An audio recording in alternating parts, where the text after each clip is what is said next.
essai Baoli, la gamme KBE25, E comme électrique, 25 comme 2,5 tonnes de capacité. Vous voyez, on va faire le tour du chariot pour le présenter déjà visuellement. La couleur propre à Baoli, gris et vert bleu. Le distributeur ici, 4 grosses manettes, donc là il n'est pas équipé d'équipement auxiliaire, c'est simplement élévation, inclinaison, translation, bouton d'arrêt d'urgence, la plaque de capacité. Donc on a un chariot qui a ici un mât triplex et qui a une hauteur d'élévation de 4,50 m à peu près. Donc on peut voir par rapport au poste de conduite qu'on a déjà une belle visibilité quand même, même si on a le vérin de levée libre au milieu avec les chaînes et les flexibles. On a un côté qui est complètement dégagé, donc le côté qui est justement légèrement décalé au poste de conduite par rapport au conducteur. L'équipement au niveau du mât, des fourches, tablier porte-fourche, translateur.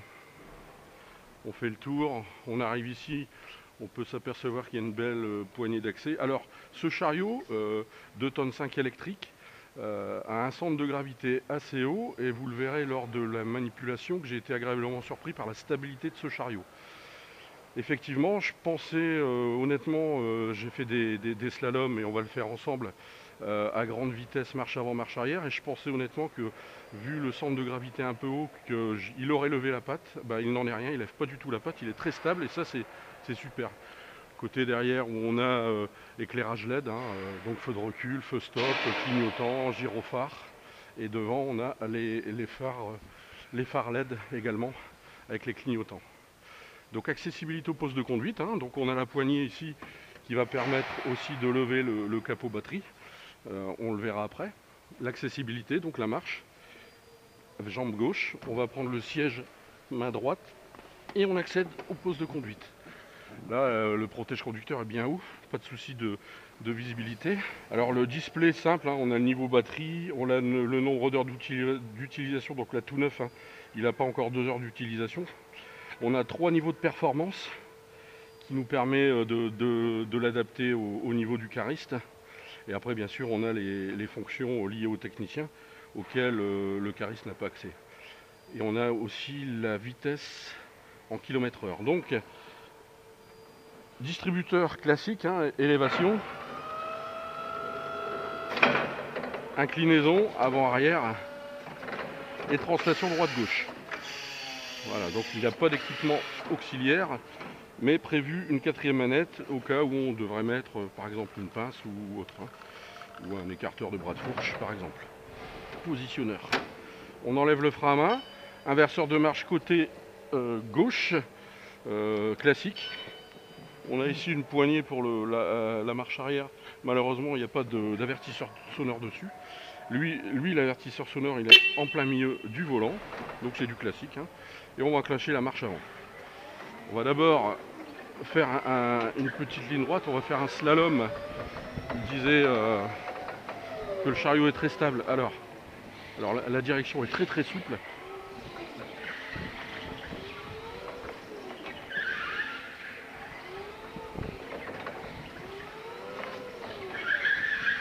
Marche avant.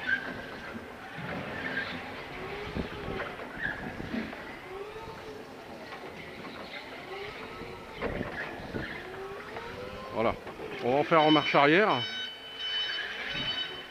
tout aussi souple. Donc le centre de gravité étant très haut, étant assez haut, on n'a pas de problème de visibilité au niveau des quilles au sol. Voilà, ici on va couper cette pile de palettes en deux, de façon à mettre 2 palettes à 2 niveaux différents. Voilà, coup d'œil arrière, on va se mettre devant le rayonnage. Voilà, on va en mettre une au premier niveau. On redresse l'horizontalité des fourches. Voilà, là on le met au niveau des yeux et vous pouvez voir que la visibilité, souvent à ce niveau-là, avec le tablier, etc., on a parfois des difficultés. Là tout va bien. Coup d'œil arrière pour reculer. On va aller chercher la deuxième file de palettes qu'on va mettre au niveau supérieur, comme ça on pourra avoir la visibilité également au niveau supérieur. On va voir ce que ça donne. Voilà, la charge, inclinaison arrière. Et on va la positionner au-dessus,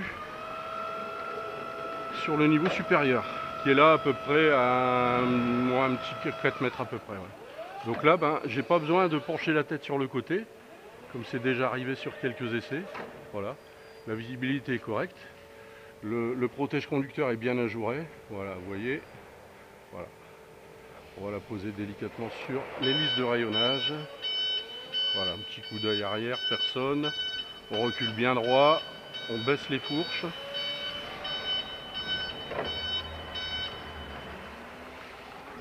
On va aller faire un tour sur le plan incliné. Donc ici, vous voyez tout un tas de chariots. Alors les marques Fenwick, Stihl et Baoli. On voit les trois là. En fait, on est sur le centre logistique du groupe Pion qui regroupe les trois marques. Et là, en fait, c'est la préparation des chariots sur tout le territoire. Magasin de batterie. Voilà, donc plan incliné à l'extérieur. Donc bien sûr,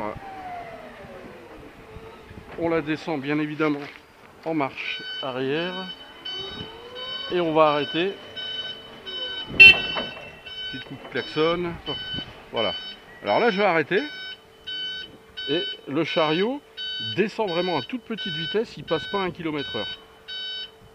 Ça nous permettrait peut-être même de descendre du chariot pour pouvoir... Et si... Voilà, il passe pas 1 km/h. Et là bien sûr la sonnette d'alarme, vous voyez le petit bouton rouge qui nous dit qu'on n'est pas assis sur le siège. Voilà, on va descendre dans la cour. On va remonter et on va faire un démarrage en côte. On va bloquer le chariot pour voir la réaction et surtout s'il a de la pêche pour redémarrer en côte. Voilà, donc il passe pas 1 km/h comme je viens de vous dire. Un petit coup d'accélérateur, pas de problème. On va prendre une palette dans le rayonnage, mais cette fois-ci une palette avec du poids. On va prendre une batterie, tout simplement.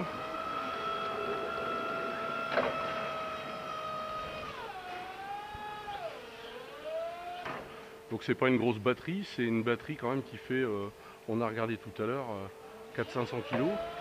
Alors on le sent quand on le prend au niveau des fourches. On recule bien droit. Voilà, on baisse la charge. On incline en arrière. Alors bien sûr, les manœuvres de prise et dépose de charge en rayonnage, jamais d'inclinaison, surtout pas. Hein, tout simplement parce que si le haut de la charge est proche de la lisse supérieure, en inclinant ou en désinclinant dans le rayonnage, on pourrait décrocher une lisse et c'est 3 palettes qui pourraient tomber. Donc toujours rentrer, sortir bien horizontalement dans le paletier. Un petit peu de pédagogie au niveau formation en passant. Voilà, on est bien droit, on va pouvoir poser la charge. Donc là, ce chariot est équipé d'un dosseret de sécurité, d'un dosseret de charge. Et bien évidemment, toujours bien faire attention que ce dosseret soit, ne dépasse pas du gabarit de la lisse. Parce que si, en prenant une charge, on lève un peu trop haut, c'est le dosseret qui pourrait décrocher une lisse. Donc le dosseret c'est bien pour certaines applications, ça peut être dangereux pour d'autres, notamment quand il y a très peu de place entre deux lisses. On va retourner de l'autre côté pour aller récupérer nos palettes que j'ai positionnées dans le rayonnage. Donc la vitesse, on approche les 15 km/h, on passe les 15 km/h. Voilà. Donc largement suffisant dans un environnement comme celui-ci. Hein. Voilà, on revient où nous étions tout à l'heure. Donc ce chariot, finalement, me donne une bonne impression dans le sens où il est très très stable.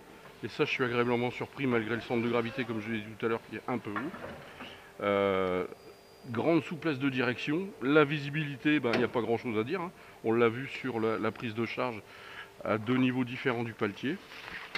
Et l'habitacle, on a de la place au niveau des pieds, on a de la place, on risque pas de se cogner la tête. Non, très bien. On a le rétroviseur panoramique qui nous permet d'éviter en partie les angles morts. Hein.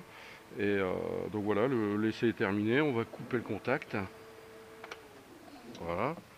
J'ai enlevé la ceinture de sécurité. Et règle des 3 appuis pour éviter de se faire mal au dos pour la descente du chariot.